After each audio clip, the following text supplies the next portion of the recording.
Hello, y'all. I am fortunate enough today to be here with Matt. And Matt, number one, I'm not going to steal your thunder to introduce yourself. Number two, who the heck are you and what are you doing here today? Hi, everybody. I'm Matt Robinson. I am a writer and educator in the Boston area. And I have started a speaker series with other area authors um, that is now a nationally syndicated television show, and that we've had some pretty big swingers on. And I also have a separate presentation where I talk about the book that I published and kind of the interesting path I took to getting it there, and hopefully you can glean some knowledge from this discussion. And I appreciate Ryan's letting me be here. Well, thanks for the intro, Matt. So for you and what you're doing, how did you kind of at first go about that decision to take on something that might have seemed just huge, this huge endeavor? It's like, oh my gosh, a lot of people can see it as a Mount Everest and think, yeah, no, you know what? I don't want to do this. It's so much work. How did you go about making the decision to start? And then what does that kind of journey look like for you since then for specifically your show? Well, the journey is kind of a bittersweet beginning. I mean, I've been a writer for 30 years, and had always been writing for other people. And people would always ask me, when is your book coming out? And I would say, well, I'm working for other people. I don't have the time to do something, that's not guaranteed. But then, unfortunately, my dad was diagnosed with dementia, and I wanted to do something as a tribute to him. And I also started to realize that, if it's so strong in his family that I make my living with my vocabulary. If I am going to do a book, I better hurry up and do it. So I had this idea. I have a whole file of book ideas in my computer, and I grabbed one, and it was basically a book about the Ivy League. My dad had gone to Brown University in Providence, and I'd grown up going to the campus with him and kind of learning about the culture. So it was just it's like a 30-page, very thin book, just fun facts about the 8 schools and how the league came together. And the path originally, I had a traditional publisher who did books about colleges, but unfortunately they got a little fast and loose with copyright. So I had to pull the manuscript back because I didn't want to get into a lawsuit with these 8, enormous businesses. And I ended up self-publishing. So that's kind of the unique road that I took, is that I did sort of both forks, the traditional route and the self-publishing route. I started to promote the book just pitching that very talk. I have a longer presentation uh, that I've delivered at retail stores and libraries and senior centers and community centers and schools and wherever, that apparently has not only inspired students to apply to the schools and maybe help them get in, but also inspired a lot of people to publish their own books, and going on the premise that everyone has at least one book in them. And it was challenging. It took a lot longer than I thought, but it was really worthwhile, especially with the element of being a tribute to my father. And so I had that presentation going, and then I used to review books for the Boston Herald, so I knew a lot of publishers and authors. And so I figured that now that I had this platform and had these connections that were interested in book talks, I started reaching out to other authors, and then I also reached out to the local access television channel in Needham, Massachusetts, which is where I live. And I proposed a television show where I interview authors, and they went for it. And we've been doing it for about 2 years, and actually we're about to have Tanya Wright from Orange Is the New Black on next month. So it's nationally syndicated now, and it's really become something. And then the next step was taking those authors from the show and taking them to the libraries and senior centers, et cetera. And that's so I've kind of made an author speakers bureau, and I have about 50 or 60 authors, and I basically just reach out to them and say, I have a booking on this date at this time in this town, and if you're available and interested, and we go and we do the interview and hopefully sell a few books, and then we go on to the next one. Hmm. So I'm gonna unpack that because I think there's a lot of different things that we can go with that. For the speaker or any person that is, they're like, I'm not an author. Who the heck am I to write a book? There's so many books out there already. You said you believe every person has a book in them. Can you tell me Yeah, more and dive into that? Yeah, I mean, yeah, I've been mostly a features writer, so I've just done mostly interviews, and I always try to interview people who haven't told their story before because I find it just like fresher and more authentic. So when I was a young writer, the celebrity chef movement was just kind of starting, and we had in Boston like Ming Tsai and Ken Oringer and people like that. I knew that I wasn't going to get to them because they were interviewing with the New York Times and the Washington Post and Bon Appetit magazine.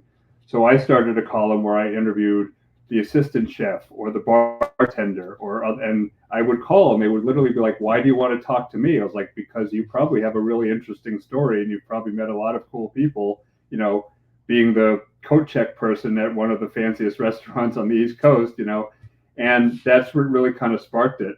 Um, so, I mean, everyone has stories and lessons you can glean, and especially with self-publishing, it really, my father's uncle had published a book on his life philosophy, a little memoir, and back this was like 50, 40 years ago when Vanity Press was still didn't have the cachet it does now, but he had a story, he wanted to leave something for his family. He made like 40 copies, handed them out at his 80th birthday party, and I still reread it every couple of years, and it's just a great physical thing to have, and so it doesn't have to be a bestseller. I mean, just publishing it and being able to do something to honor my father was really rewarding, and the fact that I've since then been able to meet all these people, have this television show, and kind of make a side business out of it has really just been great as well. But just getting the story out, it was a topic I was really interested in.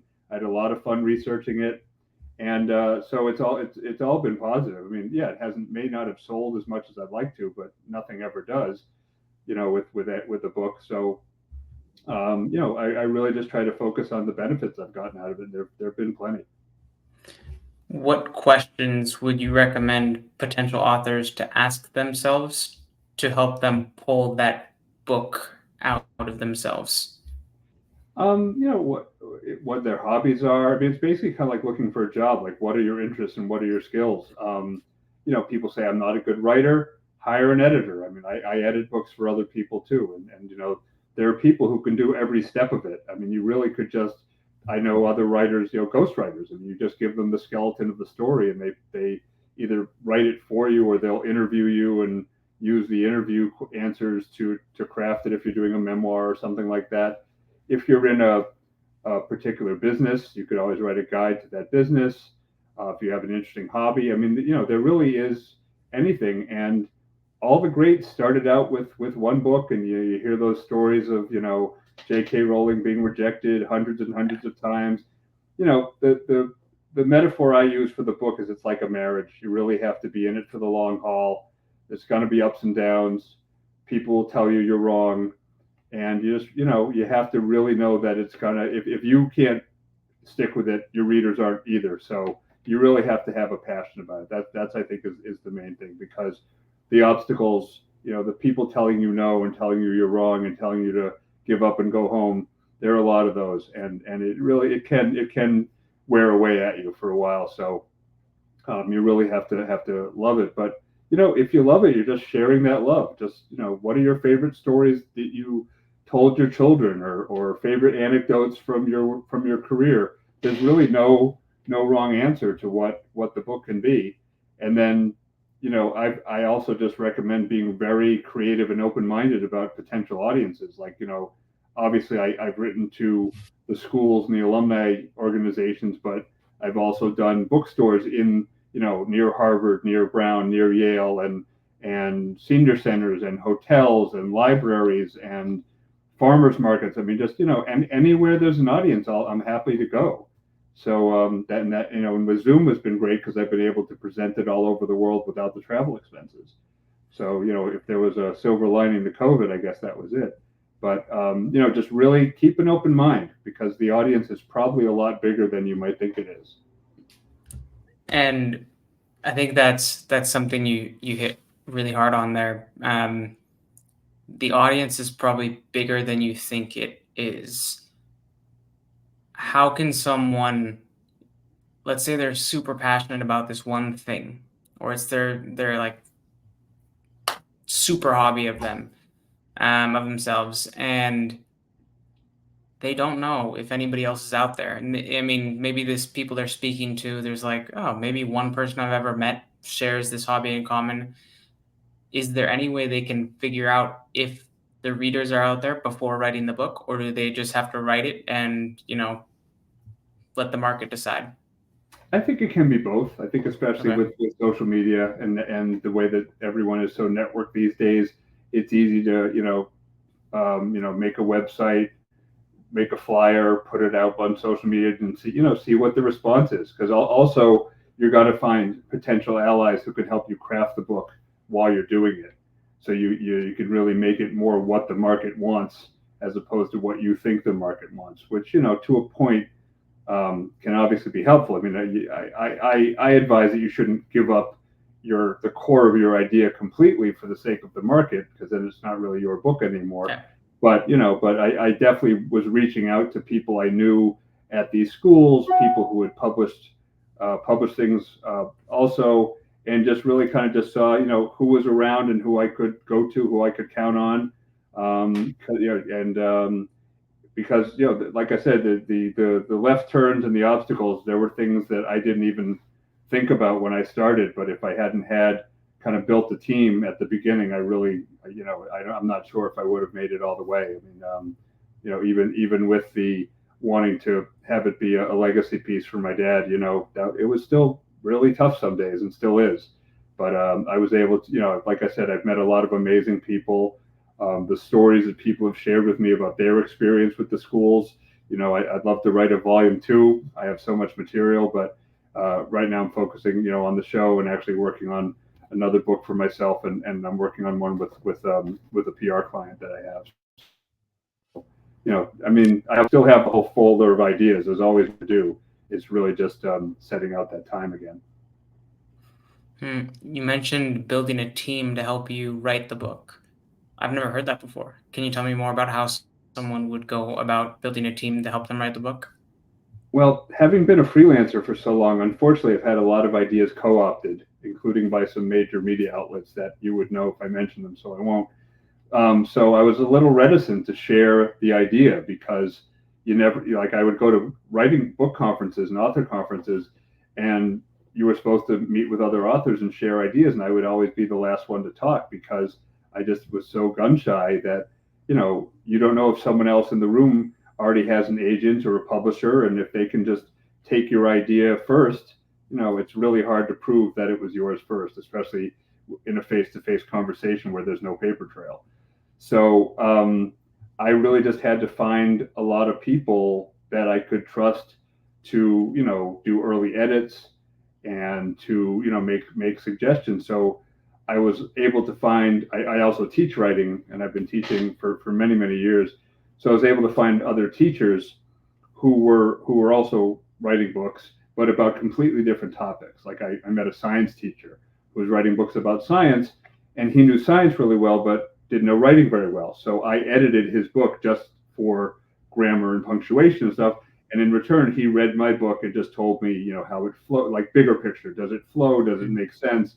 And so we would just check in with each other every week. It was like an accountability team. And then I was able to, he recommended some other people and they recommend other people. And now actually all the authors I've had on the show, we're talking about making a writers group. And some of the authors I've had Sanjeev Chopra, who's Deepak's brother.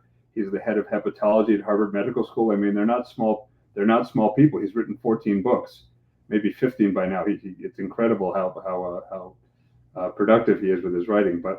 Um, but just having people you trust. I would recommend not family because you want an objective perspective. You don't want them Yeah. just saying, "Oh, this is the best thing I've ever read." That's not really going to serve you as good as it feels. So it is hard to find that balance between having your best intentions at heart and but staying objective. But like I said, by reaching out before you start the project, the people who gravitate towards the idea, I mean, you may end up becoming a co-author, or Mm. you do the book, they do the website, and or you make a product. I mean, depending on the topic, they're really, the sky's the limit for where it could go with branding and merchandising and who knows what. So again, you know, don't just look at other writers. Think about other people in that space who might be able to contribute in other ways.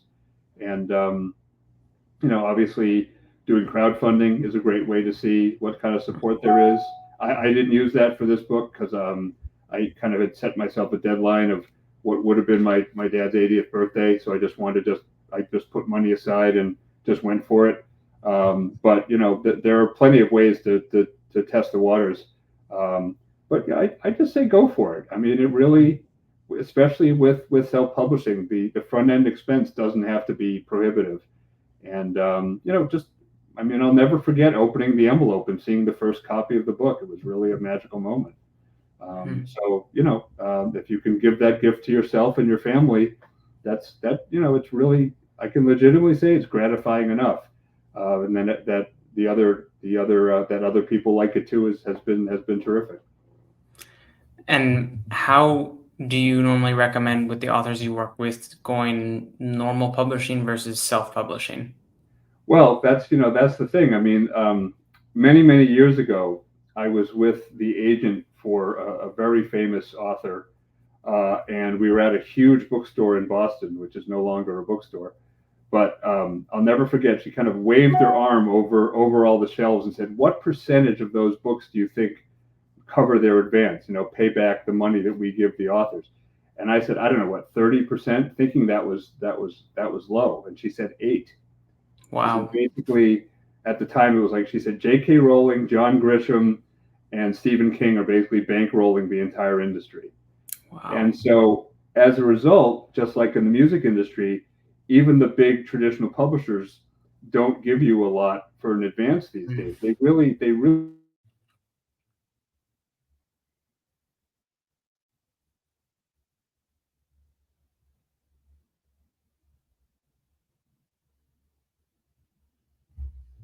Oh, you back? Okay.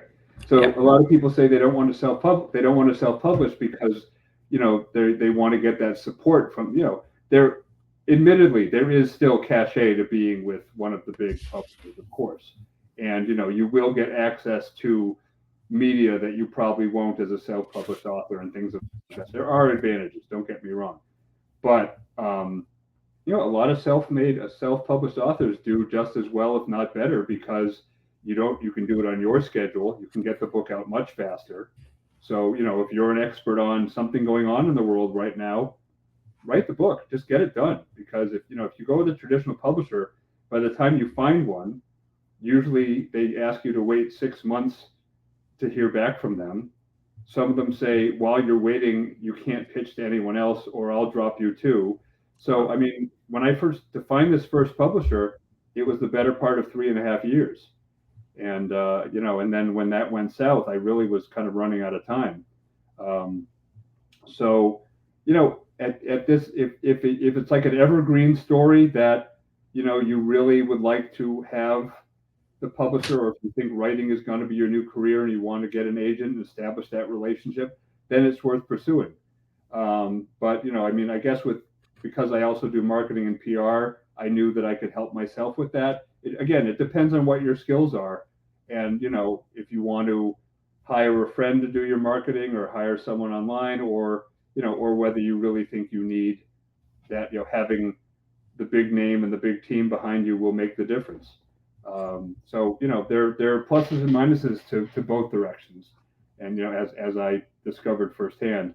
Um, but you know, I really thought that this traditional publisher I found was a dream come true. They wrote about colleges, but their business practices were not so, you know, ethical, and I just didn't want to be involved with that. So unfortunately, I had to, you know, part ways. We had been talking about doing all these other books about all these other schools, and now, you know, that has to be deferred. Hmm. And you mentioned the sales, marketing, and PR of a book. How do you normally recommend the authors you work with go about doing that to actually sell their book? I mean, you know, there's a lot of ways. I mean, I know a lot of authors who do crowdfunding, and they'll have some sort of, you know, a T-shirt or a bag, you know, some sort of physical premium that if you, you know, there's of course autographed copies, personalized copies. Someone actually suggested to me that I do that I call individual families who've gone to prominent colleges and like write a book just about the colleges that they've gone to. It's an idea, but with how long the licensing permissions took for this book for just 8 schools, I really can't imagine chasing down hundreds of others. But I mean, I have little flyers that I just I just drop off at bookstores, or if I see someone's car with a Harvard bumper sticker on the back, I'll slide one on their window, on their windshield. Um, and just a lot of phone calls, reaching out to not only venues where I can share the book, but any organizations, people I know who have ties to the schools or to whatever your topic is. I mean, again, Facebook is and social media has been great because you can just look up left-handed gardeners, and it'll give you every left-handed gardening group in the world, and then you just say, hey, I'm publishing this book about how to garden left-handed. I thought you might be interested, and I mean, the seconds it takes you to copy and paste that to all the groups, it's really not a huge investment.